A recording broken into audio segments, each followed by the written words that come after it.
you've just joined us, welcome to Central News. Every year, women and men seem to dread that winter weight gain. As shorter days and colder temperatures set in, it becomes easier to ditch the exercise for the couch and a hot drink. Hamilton nutritionist Sheena Burnett believes that this doesn't have to be the case. So we pick her brain to find out how we can keep off those winter kilos. So, Sheena, the question we all want answered is, why is it so easy to stack on the kilos over the winter months? Pretty much it comes down to balancing out the equation of calories in versus calories out. So if you are changing any one of those factors, whether you're adding in more calories via bigger portions or choosing different foods, that will put the balance of that equation out. Otherwise, if you are reducing the amount of calories that are going out, probably through exercise and being less active, then again you're going to put that out, which will then result in a weight gain. So as the next season changes, how do we ensure we don't stack on that weight? Pretty much you need to make sure that you don't change anything that you would do the rest of the time of the year. So again, coming back to that energy in versus energy out, so not stopping your exercise, so don't use the weather as an excuse not to. Another one is making sure you've got a goal, so you actually know why you're trying to eat well or exercise. And what are some exercise ideas for the winter months? What I advise for exercise is do what you enjoy. The thing that you enjoy most is the thing that you're actually going to do. So those that belong to gyms, there's no reason why you can't still go over winter. They don't close their doors for winter. You may want to hire some gym equipment. I don't advise buying it, but normally you can hire gym equipment and then use it over the winter months, and then once the novelty's worn off, it's time to give it back. Or just anything plain and simple. You don't need to hire me as a trainer. Anything that involves movement at home, whether that's dancing to music, whatever it is, that will be good. And what would be some examples of healthy winter food choices?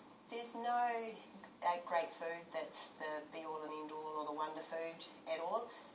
Pretty much I can factor in any sort of food into a fit-for-consumption meal plan. It comes down to, in the winter, we tend to want more warmer foods. So casseroles is a nice one, time to dig out the crock pot. You can put your meat in, load it up with a whole lot of veggies, and when we've got busy lifestyles these days, easy to come home, dinner's done. Another favourite of mine is soups. You can put a whole lot of veggies in there, so it's really good for you. I like to freeze them in single serves and then get them out as you need them. Again, really easy when you're short for time. So how important is diet when it comes to losing weight, and where's the balance between diet and exercise? So there's a whole lot of sayings out there that talks about nutrition being 70% of your results, 20% exercise and 10% genetics. You would expect me as a nutritionist to say, of course, it's all about nutrition.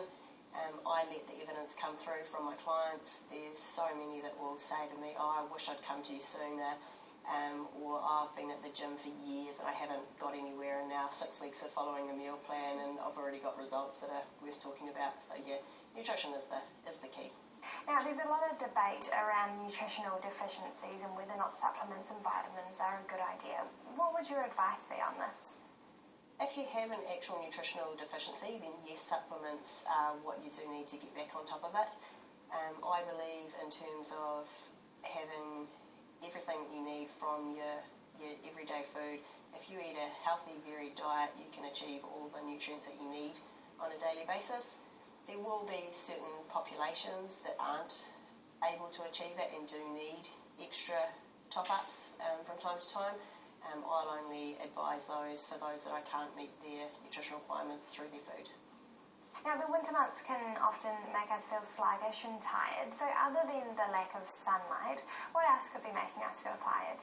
So it often is reduced energy because we are less active.